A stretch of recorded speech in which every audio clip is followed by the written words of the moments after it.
Les États-Unis ont créé 3 millions d'emplois l'an dernier, c'est du jamais vu depuis 15 ans. Le taux de chômage là-bas est à 5,6%. Autant dire, Nicolas Barré, qu'on n'est pas loin du plein emploi. Exactement. Pourquoi est-ce qu'ils y arrivent tellement bien? Et entre parenthèses, et pas nous, quoi.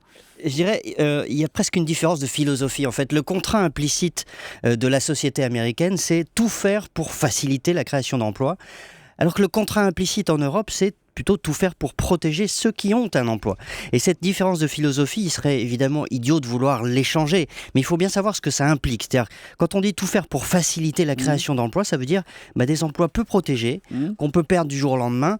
Et très important, j'y reviendrai, avec des salaires qui montent quand ça va bien et qui peuvent baisser quand ça va mal.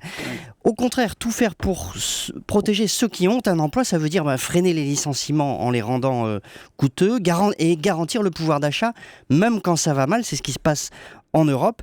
Et si on résume à gros traits, donc vous avez un système américain qui crée plus d'emplois moins protégés, un système européen qui crée moins d'emplois mais plus protégés. Oui, donc ça veut dire, Nicolas, que les États-Unis sont peut-être proches du plein emploi, mais c'est pas non plus le paradis des travailleurs. Exactement. Le revers de cette job machine américaine, et ça fait partie du contrat social, c'est que les salaires peuvent stagner, voire baisser.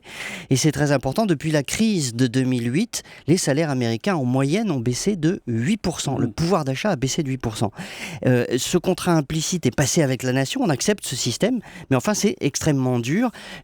Entre parenthèses, ça se fait un peu en Europe, ça commence, mais de manière détournée et sournoise, en jouant sur le statut des gens, sur les stagiaires, etc.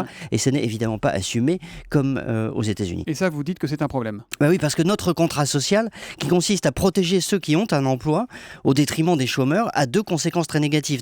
Un, il s'accommode d'un chômage de masse absolument gigantesque, avec 25 millions de chômeurs en Europe, c'est plus que la population active française quand même. Et puis deux, ça engendre un surcroît de rigidité, ce qui est logique.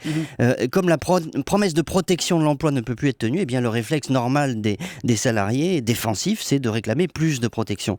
Et voilà pourquoi au bout du compte, vous avez d'un côté une job machine américaine bien huilée, qui tourne à plein régime, avec tous les défauts que j'ai décrits, et puis une job machine, si je puis dire, européenne, qui elle est grippée.